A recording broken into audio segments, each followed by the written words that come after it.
So, what do billions of prehistoric marine creatures, a fertilizer, a ubiquitous building material, and an ancient antiseptic have in common?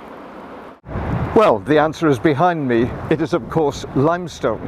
And limestone can be found from the Wye Valley in the east, way over to Pembrokeshire in the west.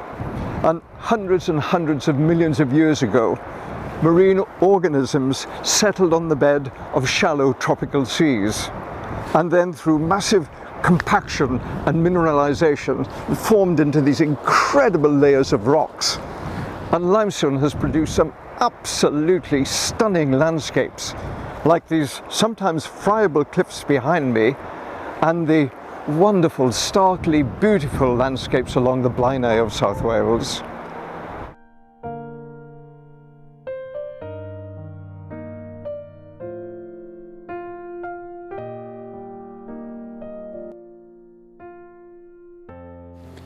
Here at Penwith, at the head of the Swansea Valley, is an area that I find so full of interest. It's chock-a-block with natural and human history. This is a global geopark, and it's so designated because of its amazing limestone landscapes, including these wonderful limestone pavements where the exposed rock is host to a wide range of plants. The views from the top of this incline, they are just simply breathtaking. Looking down towards Swansea and the coast in one direction, and then right their way across the heads of the valleys of South Wales in the other direction. What a wonderful place to be. This was once a quite important industrial complex. There were brickworks, lime kilns, railways, inclines. It was a very busy place.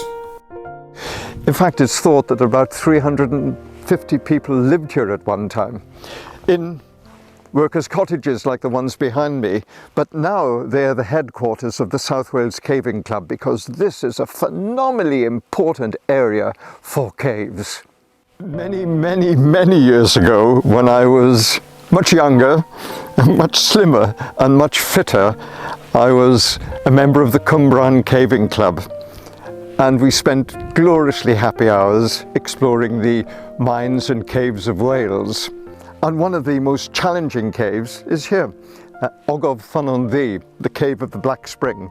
It's actually the deepest cave in Britain. It's 1,000 feet deep, and passages have been explored to the extent of 30 miles. But now, alas, stiff joints and very much an expanding wasteland precludes underground exploration for me, although I would dearly love to be able to once more get inside and experience the joy of caving here in South Wales.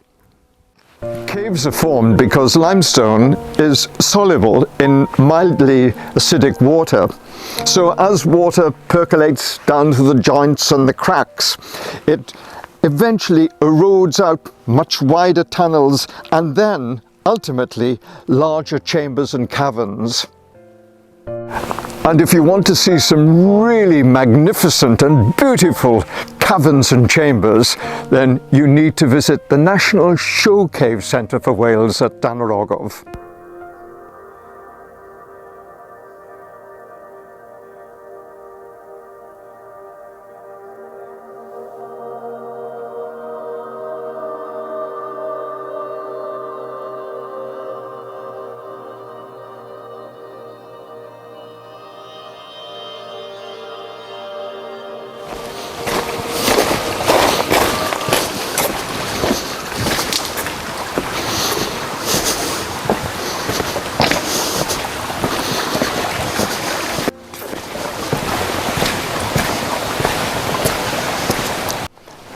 There's no doubt about it, but underground exploration in these caves can be so exciting.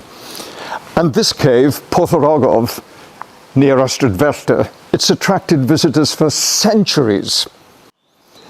It was a favourite spot for the local artists and from artists much further afield. For instance, the Merthyr-born artist Penry Williams came here and painted this incredible view. But Thomas Horner, he actually got inside the cave and painted it looking outwards.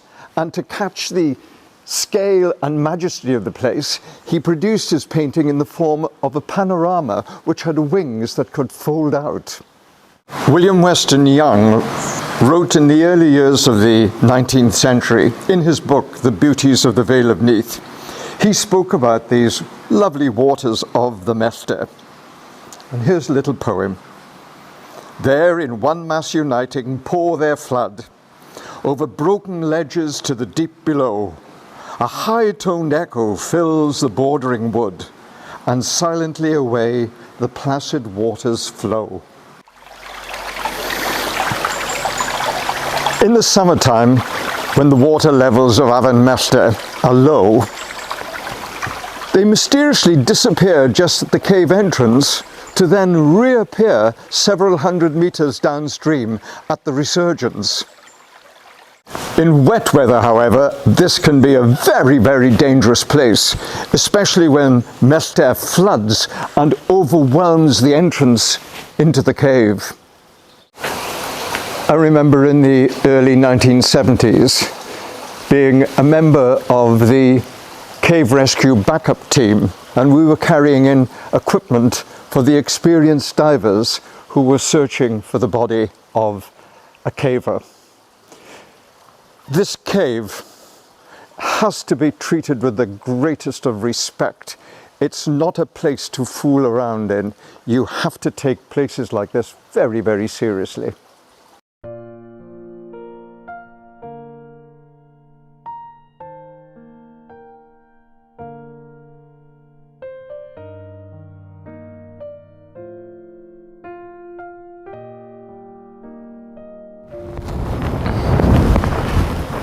Well, after the Stygian gloom of the cave, it's so nice to be here in the open air again, in these quarries on the Black Mountain between Bryn Aman and Llangadog, and the views are just wonderful from here.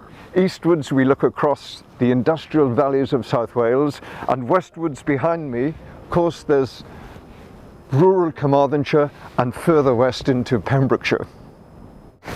This is one of those places where we can so clearly see the abrupt juxtapositioning between industrial and rural South Wales. Limestone has been quarried here for many hundreds of years, but most of the remains that we can see today date from the 19th and well into the 20th century. Burned lime was so very important for agriculture, and farmers came from far and wide, especially in springtime, to pick up loads of this valuable fertilizer. Well, this is a very sad and poignant memorial to David Davis, who is aged just 22 years, of Glynclouth Farm, Gwynfer, was killed at this spot on the 21st of May 1884. His horse bolted and he fell under the wheel of his cart, which was laden with lime. Lime burning was a dirty and polluting business. Layers of coal and limestone were placed in these kilns and burned very slowly at temperatures between 800 and 1000 degrees centigrade. Part of this process was the generation of huge quantities of carbon dioxide.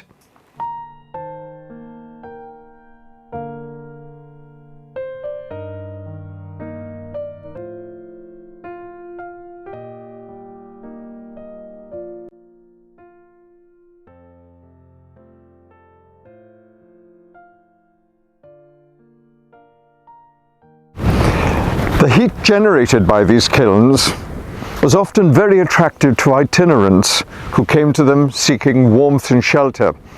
But there could be extreme dangers because, of course, the fumes were noxious, and there are instances of people being rendered unconscious and rolling into the open kilns. The consequences of that are too horrible to contemplate. The Western Mail on the 21st of February 1882 recorded that a body had been found, and I quote, "while sleeping had been suffocated by the fumes and the poor unfortunate had actually rolled into the kiln. Slaking lime is an exciting but dangerous process. Besides its use as a fertilizer, lime was important for many purposes. It was especially employed in the disposal of corpses. Plague and other disease victims were often covered in their burial pits with quicklime, as indeed were paupers, criminals, and many others. And lime wash was often used as an antiseptic during outbreaks of disease.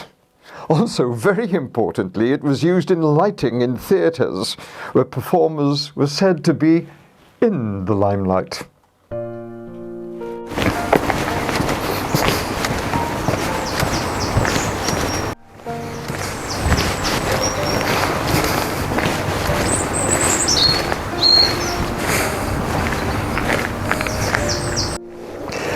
There are dozens and dozens of lime kilns to be found along our coastline in small harbours, but most of them are small in scale.